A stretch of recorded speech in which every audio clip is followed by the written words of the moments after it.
Hey everybody, in an effort to continue the conversation from this past weekend's message, I've asked my wife Treasa to join me and look a little deeper into this topic of stay married. And last weekend we talked about the fact that because there is expectations that often get unmet in marriages, it leads to conflict, it can lead to comparison, it can lead to discontentment. And as a result, we have to make a renewed commitment to several things. We need to renew our commitment to the covenant. Yeah. That is basically that God's way is its own reward, and that if we'll stick to the covenant, God has good things for us. But you can't just renew your commitment to one of these. You have to renew your commitment to all three of them. So the other two were commit to God's path. The whole idea that if you don't follow God's path for your marriage, the enemy has a path he would love for you to go on, and he's very good at getting us sort of detoured. And we found out that the grass is not greener on the other side. It's just the lights are off over there. It's dark. The light of God's truth is not there, and so we don't need to wander there. Yep. And then finally, commit to biblical love. The whole idea that you cannot do biblical love with your feelings, that basically you make a commitment as an act of obedience to love your spouse, and that gives direction to your feelings, not the other way around. So as you think about these three different types of commitment in our marriage and in your side of the marriage partnership, which one would you say has been, or maybe even is still at times, the most difficult commitment for you to hold on to and to grasp firmly? Yeah, I think the biblical love, because there's a lot of times when I would have had unmet expectations, and more than likely it was because I didn't verbalize them. But besides the fact that it was an unmet expectation, and so my feelings would start to just take over. Mm-hmm. And it was hard for me to say that I loved you when I was just incredibly frustrated with you. And I think that was the most difficult part for me, because the other two, I felt like, being a Christ follower, that's just something I just need to do. It's just kind of a responsibility, an obligation, if you will. To the covenant. Yes. Yeah. Because I just thought that's what you're supposed to do. But the one where the rubber hits the road is the everyday biblical love, to love you like Jesus would love you, and not to be self-centered. That's the grit and grind of it. It is. Right there. On a daily basis, we have to commit to that. Mm-hmm. One of the things we talked about, too, was that your approach to commitment is different in marriage than it is in many other areas where you might commit. And so I gave them the example of that Toyota Sienna that you absolutely love. We bought it at the minivan. We bought it at CarMax. Mm-hmm. And they gave us the opportunity to have 5 days to test it out and bring it back for a full money-back refund if we didn't like it. Mm-hmm. And so as a result, I was very eager to sign that. But that's a different type of commitment, different level of commitment.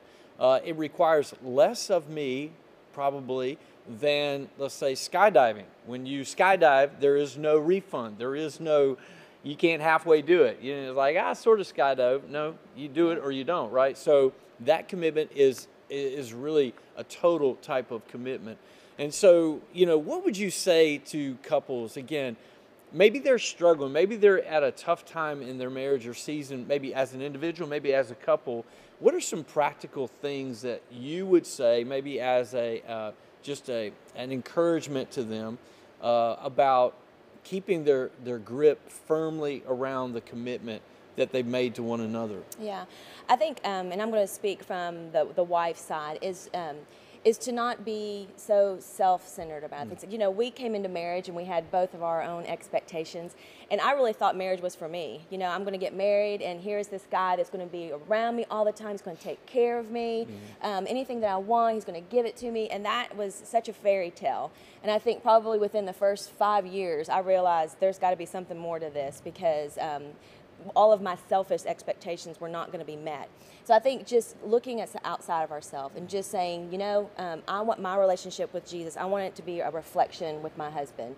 And that's not easy, because you have to honor and you have to respect. And, you just have to think about that relationship with God and just kind of mirror that. And I think that helped me go, okay, I can commit to this, because I didn't ever think of not committing to Jesus. Right. And so I just thought there has to be a correlation between that. And so if I could try to do that, I'm not great at it. There's days when it's really bad, where my emotions get well ahead of me, and then it dictates my behaviors. But I think overall, if we can just say, all right, I commit to Jesus, then I want that same kind of commitment with my spouse. Yeah, that's very good. I think another thing that male or female you have to consider is when you're going through a tough time, what makes it even harder is when you're not careful about who you're sharing your frustrations with. Yeah. And a lot of times we just go to a sympathetic ear.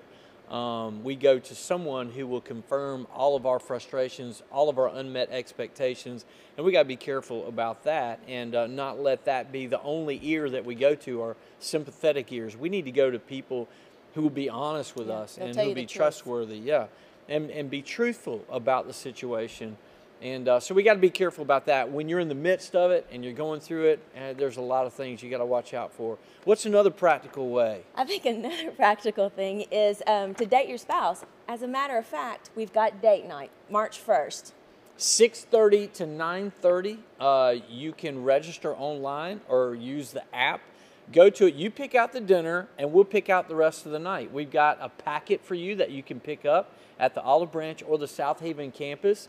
But when you register, make sure that you go to the campus that you clicked on to register through, online or on the app, okay? You drop off your kids. If you have kids, make sure you register and apply for that as well. It's $10 for family, and it's going to be a great time. We really want to encourage you to date. And the thing is, what it's going to remind you is the importance of dating your spouse and re-engaging communication at an intimate level.